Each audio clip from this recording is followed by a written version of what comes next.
This is Electric Universe Geology Earth News. I have a new microphone. I hope it sounds better. Today we're going to talk about the Sierra Nevada Batholith. It's a pluton, or a series of plutons that runs from northeastern California to southeastern California. It's about 400 miles long. I've been told by some geologists that it's the largest continuous unbroken pluton batholith in the world, although I haven't been able to find that in the literature that I've been locating. It's an unbroken piece of granite that runs from south of Mount Whitney, north of Reno and Sacramento. It's granite that supposedly bubbled up from below.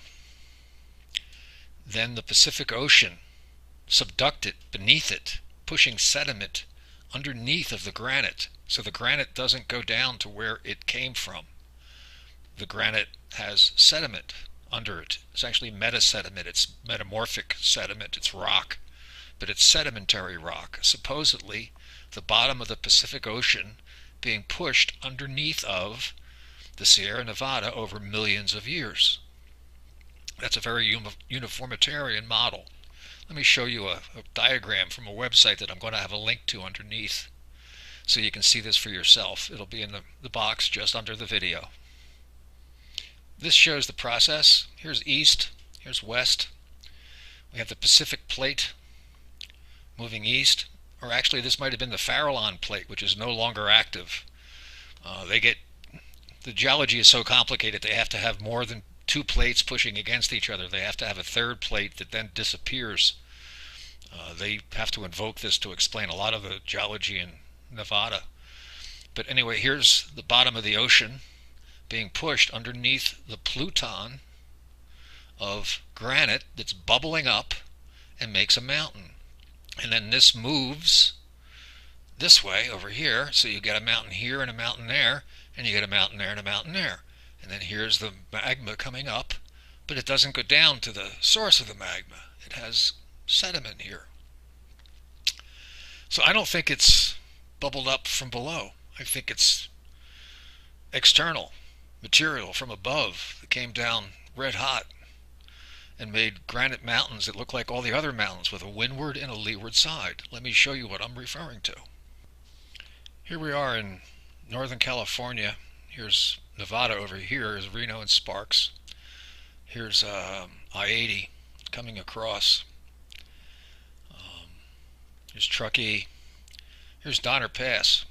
It's a great place for a barbecue. Anyway, I see these mountains as being produced by a wind from the west-northwest, sometimes from the northwest, creating what I call the water ski ramp to the west side, northwest side, and a cliff to the south. And this continues all through the Sierra. Here's the cliff, here's the water ski ramp. What's interesting is they use the water ski ramp, the relatively smooth side, for skiing, because the cliff side is just too steep. You'd kill yourself. So you have all of these cliffs on the southeast side and all these nice smooth ramps on the northwest side. And it goes all the way down the Sierra, all the way down to Mount Whitney. Although when you get down to Mount Whitney, it starts to change a little bit. This is all part of the batholith. I've got pictures of this one right here. You can see here's the water ski ramp, windward, and here's the cliff on leeward. All of these formations have this all the way down to Mount Whitney, which is down around here, down by, actually it's right around here, down by Lone Pine, which is here. Here is the cliff on this side. It's facing east. The wind seems to have been wrapping around as it came further south.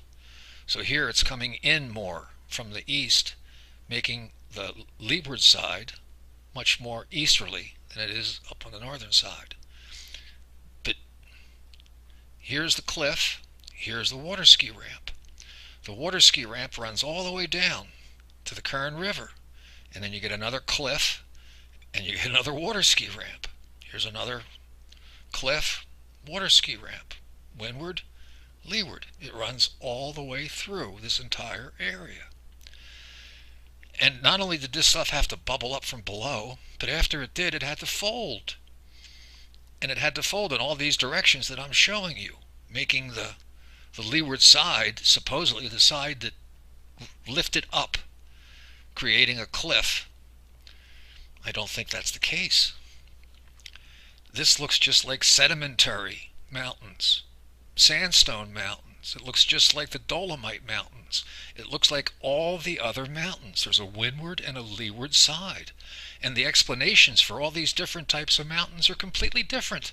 They shouldn't look anything like each other. I once asked a geologist, why do these different mountains with different explanations all look the same?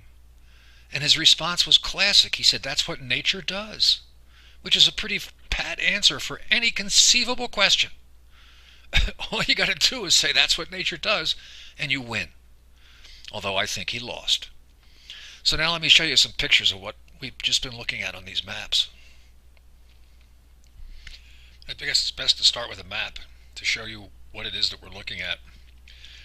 This next picture you're going to see, I and some friends are standing right around here. There's a bridge. This is Donner Pass Road. 80s to the north. It's the main highway. This is the old highway.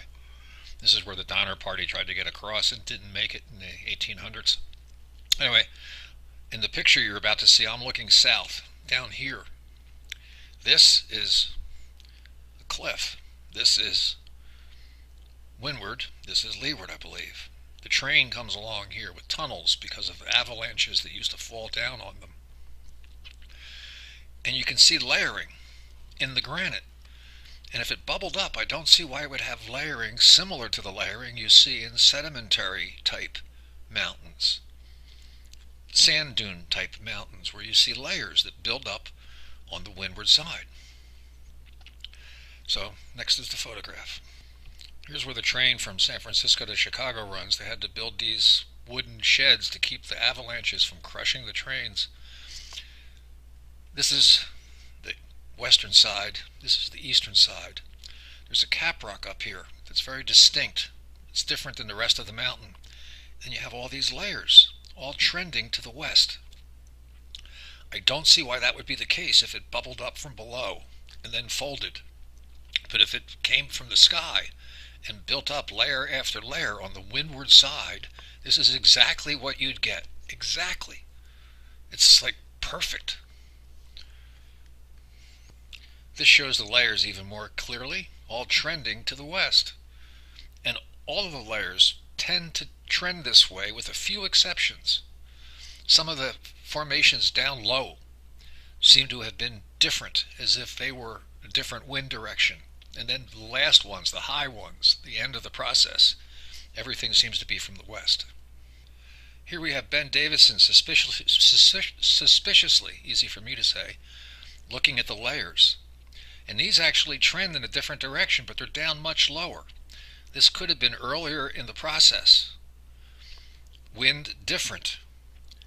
Later the wind changes and builds on top of this formations that trend to the west. This trends a little bit to the northeast, so it's an anomaly. Here we have Convict Lake just south of Mammoth Lakes. Some convicts escaped, I think from Reno, and they captured them here and hung them. Hence Convict Lake. But this is the southwest facing side. This is the cliff. This is leeward. On the other side it's nice and smooth. So this is just one more example. All of these are what happens when you have a welded tuff process. You get formations that look just like this. I'm about to show you a couple more. This is just west of Lone Pine. This is Alabama Hills. They're really bizarre, molten, funky, bubbled hunks of granite that they use for all kinds of movies. Westerns, Humphrey Bogart, everything. And then here are the Sierras. Here are the formations that remind me so much of welded tuff, of true welded tuff that is supposedly from volcanoes, according to geologists. And back here is Mount Whitney. These again remind me of welded tuff. They're like cousins. And it shouldn't look anything at all like it. If it bubbled up from below and folded, they've got nothing in common. Here we have Mount Whitney. This is leeward. This is the cliff. I wouldn't try to ski down this. but you can ski down the backside real easy. It's like a water ski ramp. It's all so consistent all through the Sierras, all around the world, as if the material rained down from the sky. Let's take a look at some welded tuff. This is geologist approved welded tuff. The wind supposedly was coming towards the camera. This is leeward. These remind me of Whitney. It seems as if the current density goes up and down, where you get a formation like this, and then for a while it might not be as gnarly rock. It might be more erosion prone layer behind it, and then you get hotter. And I think that's what makes the patterns on Mount Whitney and the eastern slope of the Sierra, is these types of formations forming, and then you get a little bit of dirt behind it, and that dirt erodes, and it gives you those effects that you see in the Sierra. Here's another formation on Highway 50 just west of South Lake Tahoe. Again, it trends to the west, just like most of the others. I don't see why bubbling basalt or bubbling granite from below would make something like this. But if the wind is from the left blowing towards the right, you'd get layer after layer with gaps in between where the current density changes. Or at least that's the way I read that sort of thing. So in conclusion, here we have Mount Whitney. Here we have leeward to the east, windward to the west, water ski ramp. It's not that steep. It's doable. Another cliff, another water ski ramp, another water ski ramp. And then this whole thing is a water ski ramp that runs all the way down to the river, and then you get another cliff because the wind was from the west, and here's another water ski ramp. It continues over and over. I don't see why bubbling granite from below would produce what dolomite does on the tops of the Alps and the tops of the mountains west of Vegas. You can throw away the bottom of the ocean dolomite crap. It doesn't work unless it's full of urine and boiling oceans, which is problematic at best. So the Sierras are pretty cool. It was a nice day there today. We were very, very fortunate. We had great weather. Life is good. Thank you.